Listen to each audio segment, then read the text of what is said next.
Hello everyone. So today we are beginning our IELTS A+ Mastery program from EduMentor. So this is a comprehensive series of videos from our end to assist you in your IELTS preparation to achieve that A+ band with just study at home approaches by going through our videos and the comprehensive tips and tricks that we are going to provide you, and the elaborate grammar skills program and the various worksheets that we're going to go through in order to show you in real time how to construct that sentence that can get you the A+, how to speak in a manner that can get you an A+, right? So we're going to go through the series of videos, and we want you to have the dedication to commit yourself to going through all the exercises and the assignments that we're going to provide you. So let's get started without delay. Now, for anyone who's also, this is just like a reminder, for anyone who's also looking for an additional push apart from the excellent these comprehensive course that we are providing here, we do have online batches going on every month, and we have weekly batches, we have weekend batches as well. So anyone who's trying to get that additional support, we're available for them. So they can simply just go on to the link down below in the description box, and they can go on to our page and give us the details, the contact details, so that our team can get in touch with them and we'll be able to help you additionally. So anyhow, we would move on today with the introduction of IELTS. So we would cover what the test is like. So we'd cover the IELTS academic, to be precise. Now, what is IELTS? That's the very first question, right?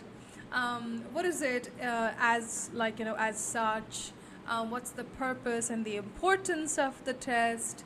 We keep on hearing about IELTS. We keep on hearing about some other equivalent tests as well.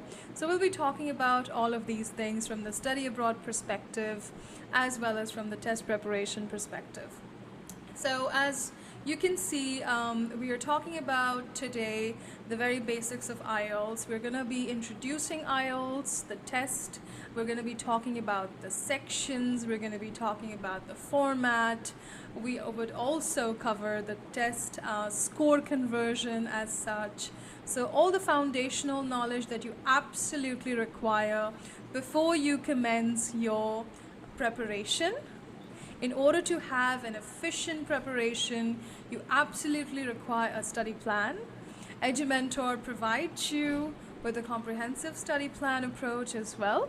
Now, before that, of course, we need to know exactly what we're getting into. So let us get on with that. Now, first of all, when it comes to the exam, IELTS, right? That's the name. And that's an acronym.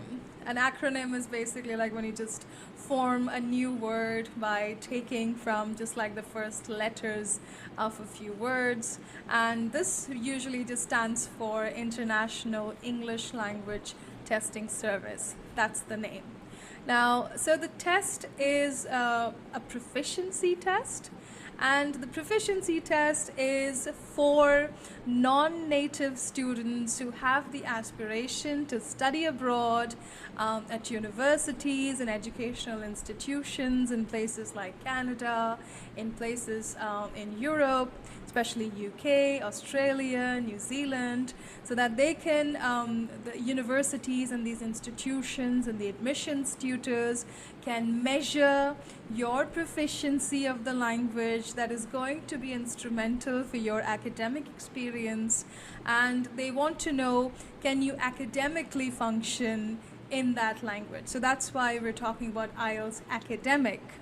So that is like, this test is really essential for you, because in terms of the test score, the better score you have, it really gives you all kinds of opportunities. It opens the gates for various scholarships, tuition cuts, and various offers that the universities would be glad to offer to a student whom they would deem as perfect fit for their program, or a meritorious student whom they would be really excited to offer these like opportunities. Now, so we are talking about this proficiency test, which like we have a few modules or a few categorizations in the test.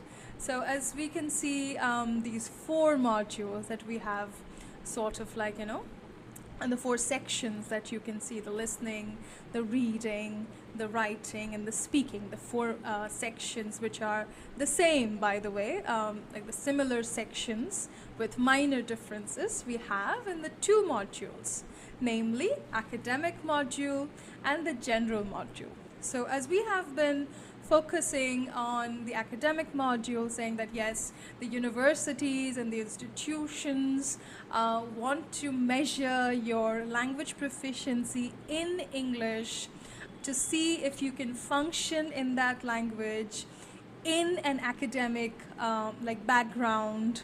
Can you understand, comprehend speech, academic speech like lectures, presentations, instructions? Can you write in an academic manner? Can you speak in a formal, semi-formal, or informal manner as well, right? So they really want to test various aspects of your language proficiency, which would measure up to what would be required for academic excellence. So the general, on the other hand, would be something strictly related to immigration prospects. So that's not really something we are dealing with here right now. We are mostly concerned about the academic one. And as you can see, the academic IELTS is also taken by the majority of the students. And this is like the stat you get. Overall in the world, you have like 220,000. That's like the official statistics. Students taking this test overall. And out of that, more than 80%, as you can see, they go for academic, for the reason that it's like in games, for example. So we have sometimes these pro levels and we have these beginner level or amateur levels. So if someone like goes through the whole process and like aces the pro level, they are experts then, and they have aced the beginner level as well. So it's a sort of a comparison, you can say, an analogy that we can draw when we discuss the difference between academic and general, because the general IELTS happens to be easier, even though it has these 4 sections and these 4 aspects of evaluation. There are specific differences, and specifically it deals with the difficulty level. The standard of evaluation happens to be easier for general. So if for your terms and purposes you're fine with just general, and for your purpose it meets your demand, and it meets your purpose basically, then that's absolutely, you go for the general only. But majority of the time we would require IELTS academic in order to ace that particular, let's say, a certain job or a role, or maybe to get into a program. So nonetheless, we would, here in our videos, we would be talking about IELTS academic, because we are concerned with your study abroad aspirations, and EduMentor guides students, has guided various students, thousands of students already, in their aspirations to go abroad. So we are really strictly associated with the academic program. Now, you have probably heard about the UKVI as well. So that's simply just speaking UK visa and immigration. So it also, by the way, has the 2 modules. It follows the academic and the general. But there's a slight difference, for example, in the way it is conducted. So UKVI is taken at specific centers, at the visa and immigration like approved centers basically. The mode of the test is slightly different, because it has these video recordings and everything going on. So again, it is slightly different, and the overall the modules are pretty much the same. But then again, When it comes to the fifth kind of, as you can see, we have divided these modules or these test options in these five, these officially declared IELTS options. And you can see these, you're probably familiar with this for like any of you who has gone for the bookings yourself and you've done the booking on your own. You've probably seen these appear. You have seen, first of all, there's something called the computer delivered IELTS.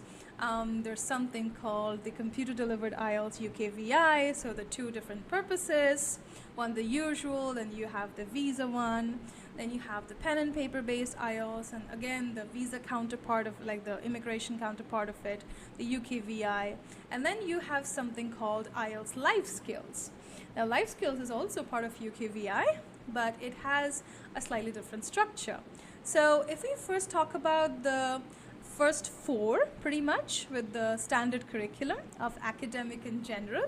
So the academic curriculum, namely, in that you have the usual 4 modules. The general curriculum also has the 4 modules, but then you have this mode of operation which is slightly different, which is either computer based or manual. So when you have pen and paper based approach, you have everything physical, especially in listening. For example, you might be listening to your audio over a loudspeaker in a room and not having that kind of headphones. So it really also differs based on the venue and the arrangements they have made. But yeah, there are definitely some differences, and namely in the time that you get in the listening. So we'll talk about the differences in the mode of test soon enough. But when it comes to the life skills, we'll just talk a bit about that. So the life skills has a different set of modules. It just has 2, listening and reading, that's it. Listening and speaking, that's it.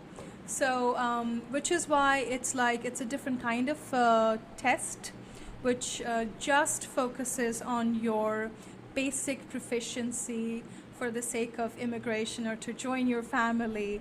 It's more from the perspective of immigration. So as for our purposes, it's not really something we are concerned about right now. But it's definitely not, again, a very difficult one. You can definitely ace it as well if you follow our tips and tricks for speaking and listening. They're going to be the same for that because the essential skills are the same. And it has 2 levels, by the way. It has an A1 level and it has a B1 level. So these levels are according to the European framework. And it's just like, let's say you're learning about Spanish, they also have something like this A1, B1, and so on. It's similar to that.